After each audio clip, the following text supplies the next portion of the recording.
আচ্ছা দেখো, তো আমাদের 4.2 হচ্ছে তোমার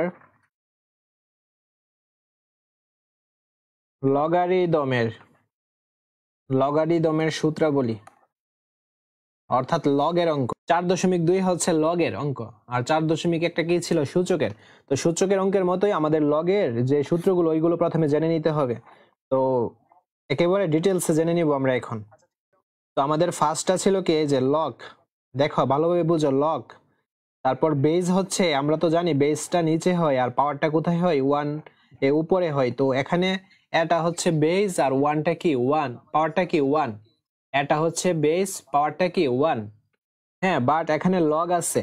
তো এরকম যদি থাকে আমরা তখন এর মান 0 দিব। তো আমি যদি তোমাদের এক্সাম্পল দেই, সেই ক্ষেত্রে এখানে দেওয়া যায় যে লগ লগ এখানে ধরো আমি দিলাম পি এর উপর বা যে কোনো কিছুর উপর, মনে রাখবা বেজের উপর যদি 1 থাকে, হ্যাঁ, বেজের উপর 1 থাকলে এর অ্যান্সারটা 0 হয়। এটা সবসময় মনে রাখবা, এটা হচ্ছে তোমার সূত্র। দেন 2 নাম্বারটা দেখি, লগ। আচ্ছা লগ, দেন আমাদের এখানে দেখো এটা হচ্ছে বেজ, আবার বেজের উপর এটা হচ্ছে পাওয়ার। হ্যাঁ, এরকম যদি থাকে তাহলে 1 হবে। বেজ আর পাওয়ার যদি একই রকম হয় তখন এর অ্যান্সারটা 1। তো আমরা এক্সাম্পল যদি দেই, লগ এখানে ধরো বেজ 5 আছে, উপরেও পাওয়ার 5 আছে, তো 5 আর 5 দেখো সেম না? তো এই ক্ষেত্রে আমরা এর অ্যান্সারটা 1 দিতে পারি। বা আরেকটা অ্যান্সার যদি দেওয়া যায়, সেই ক্ষেত্রে আমরা বলতে পারি যে লগ ধরো এখানে 10 আছে, উপরে 10 আছে, তো এর অ্যান্সারটা আমরা দিতে পারি 1। ওকে, বুঝতে পারছো 2 নাম্বারটা? আচ্ছা 3 নাম্বারটা দেখি। 3 নাম্বারটা লগ। লগ দেন বেজ হচ্ছে তোমার এ, আর পাওয়ারে আছে তোমার এম আর এন। হ্যাঁ, পাওয়ারে কি আছে? M R N. এখন এইটাকে কিভাবে লেখা যায়? তো আমরা তো সূচকে শিখছিলাম যে যদি পাওয়ারগুলা গুণাকারে থাকে আমরা কি দিতে পারি? প্লাস দিতে পারি। আমরা শিখছি না, পাওয়ারগুলা যদি এই গুণাকারে থাকে তখন আমরা প্লাস দিতে পারি, বা প্লাস থাকলে আমরা গুণাকারে লিখতে পারি। ওই বেসিকটাই মূলত এখানে আসছে। তো আমরা এটাকে কিভাবে লিখতে পারি? লগ এ। তো লগ এ এর জন্য কিন্তু এমটাও কমন, এনটাও কমন, কারণ লগ এ এর পাওয়ার কি? এম এন, দুইটা না? তো আমরা লিখতে পারি লগ এ, দেন আমরা এম লিখতে পারি, তারপর প্লাস লগ এ দেন এন লিখতে পারি। এইভাবে লিখতে পারি। কেন লিখতে পারি? প্লাসটা কেন দিলাম? কারণ এই যে এম এন এটা গুণাকারে আছে, গুণাকারে থাকলে আমাদের প্লাস দিতে হবে। জাস্ট একটু চেঞ্জ হয়েছে, এটা তো যেহেতু লগের অঙ্ক, তার কারণে আমাদের লগের তো একটা নির্দিষ্ট সূত্র আছে। সবসময় যে সূচক ফলো করবো এমন তো না, সূচকের সময় সূচকের সূত্র। যেমন আমরা সূচকে এই গুণেরটা কিভাবে দেখছিলাম, ধরো বেস হচ্ছে 5, তারপর উপরে 2 ছিল পাওয়ার, আবার ইনটু ছিল 5, আর এটার উপর ছিল পাওয়ার ধরো কথার কথা 3। তখন এটাকে আমরা কিভাবে সলভ করেছিলাম যে বেসগুলা সেম যদি থাকে এবং গুণ আকারে থাকলে তখন আমরা একটা বেস কমন নিব এবং পাওয়ারগুলো তখন যোগ হয়ে গেছিল। ঠিক আছে, যোগ হয়ে গেছিল। এই যে এই নিয়মটা ফলো করছিলাম, এই নিয়মটা কিন্তু আমরা ফলো করছিলাম, বুঝছো? বাট এখন তো আমাদের লগের অঙ্ক, লগ এ এর উপর পাওয়ার কি রয়েছে? বেজের উপর পাওয়ার এম এন। এটা একটা দিয়ে দিছে আর কি নিয়ম।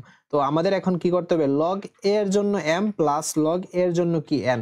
আচ্ছা আমি তোমাদের এক্সাম্পল দিই, তাহলে বুঝতে আরেকটু ক্লিয়ার হবে। সূত্রগুলো অবশ্যই বাড়িতে 1-2 বার হইলে পরেই নিবা, কারণ অঙ্ক করার সময় এই সূত্রগুলাই মোটামুটি কাজে লাগে।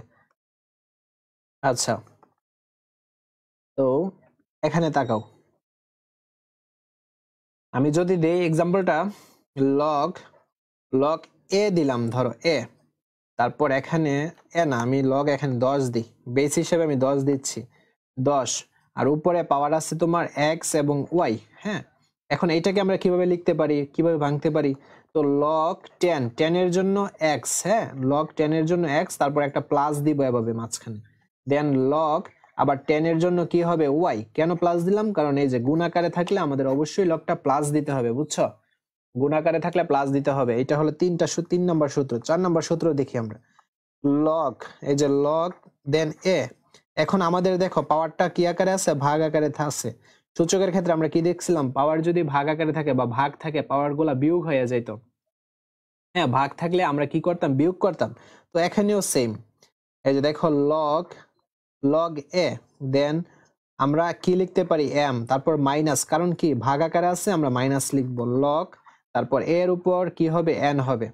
এখন এখানে এক্সাম্পল দেখি, দেখো আমাদের এখানে তোমার লগ এ আছে, তারপর এখানে 10 দিলাম, এখানে তোমার 5 দিলাম। হ্যাঁ, তো এটাকে আমরা কিভাবে লিখবো? লগ এ, এর উপর কি হবে পাওয়ার 10 মাইনাস লগ এর উপর আমরা কি দিব? 5 দিব। হ্যাঁ, বুঝতে পারছো? আর মাইনাসটা কেন দিলাম বুঝতেই তো পারছো, ভাগ থাকলে আমাদের মাইনাস হবে। আচ্ছা দেখো 5 নাম্বারটা, 5 নাম্বার সূত্রটা দেখো, লগ দেন আমাদের বেজ হিসেবে রয়েছে এ, তারপর এর উপর পাওয়ার এম, এর উপর পাওয়ার আবার আর। হ্যাঁ, এরকম যদি থাকে তাহলে আমরা কিভাবে লিখব? তো সর্বশেষ যে পাওয়ারটা ওইটা প্রথমে আমরা লিখব, দেন লগ লিখব।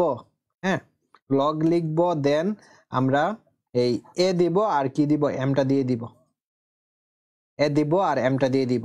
আচ্ছা, এটার এক্সাম্পল যদি দেই তাহলে লগ, ধরো এখানে দেওয়া যায় কি, এখানে 5 আছে, এখানে 5 আছে, এখানে 4 আছে। হ্যাঁ, তখন আমরা এটাকে কিভাবে লিখতে পারবো? উপরের যে পাওয়ারটা 3 নাম্বার ওইটা আমরা প্রথমে লিখবো 4টা, তারপর আমরা লগ দিব, দেন এই যে যেটা আছে বেসটা এবং এই বেজের উপর যে পাওয়ারটা ওইটা লিখে দিব। এইটা এই নিয়মটা।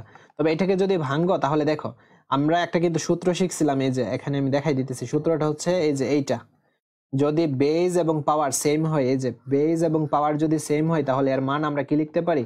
এর মান আমরা 1 লিখতে পারি। এই যে 1, 4 একে 4।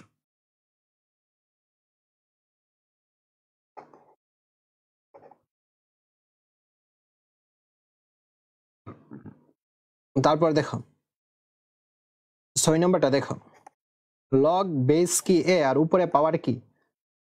উপরে পাওয়ার হচ্ছে এম। এখন এটাকে আমরা কিভাবে লিখতে পারবো? দেখো লগ, এটা কমই আসে, এটা হায়ার ম্যাথে আসে আর কি, জেনারেল ম্যাথে এটা কমই আসে। আচ্ছা, তারপরে দেখে নিব।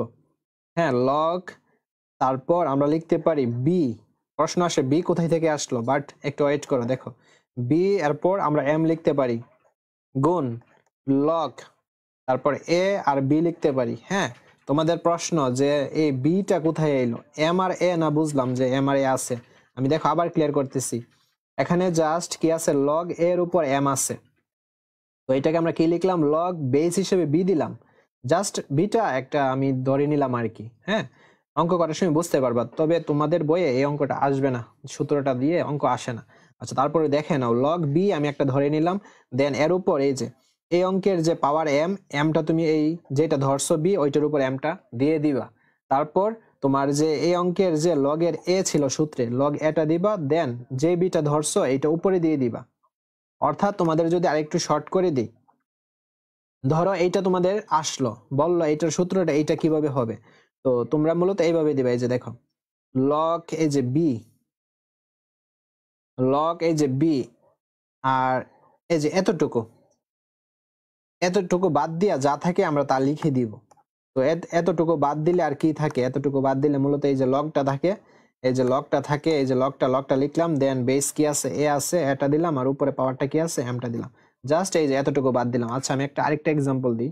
ধরো এখানে আমি লগ দিলাম, দেন 10 দিলাম, উপরে এক্স দিলাম, গুণ লগ, তারপর নিচে আমি ওয়াই দিছি, উপরে 10 দিছি। দেখছো? এই যে দেখো লগ 10 দিছি, উপরে এক্স, গুণ লগ ওয়াই, আর উপরে 10। এখন বললাম তাহলে কি হবে? তাহলে এই যে যেটা তুমি 10, এই যে এই প্রথমটার যে বেসটা এইটা, আর লগ 10, এই যে কোনাগুণ এই অংশটুকু বাদ যাবে, তাহলে আর কি থাকবে? লগ ওয়াই, আর কি থাকবে? এক্স থাকবে। হ্যাঁ, আচ্ছা, তারপর 7 নাম্বারটা দেখো, লগ এ বি। হ্যাঁ, লগ এ বি। এখন এইটাকে যদি আমরা উল্টায় লিখি তখন আমরা 1 এই যে লগ, আর উপরের যে বি পাওয়ারটা এটা নিচে চলে যাবে, বেস হিসেবে আসবে, আর এটা যে বেস এটা উপরে চলে যাবে পাওয়ার। হ্যাঁ, আচ্ছা, এই বুঝতে পারছো? লগ এর উপর কি পাওয়ার বি, তো ইকুয়ালস আমরা কি লিখতে পারি? আমরা যদি এটাকে উল্টা করি তাহলে 1/log বিটা পাওয়ার না, ওইটা নিচে লিখতে পারি, এটা বেস উপরে লিখতে পারি। তো আরেকটা এক্সাম্পল দেই, দেখো লগ 10, উপরে 5 আছে, তো এটাকে আমরা যদি উল্টা করি তখন কি হবে? 1/log তোমার 5টা তো পাওয়ার, এটা নিচে যাবে বেস হিসেবে হবে, আর 10টা তো তোমার বেস, এটা উপরে যাবে পাওয়ার হিসেবে। এইটা বুঝছো?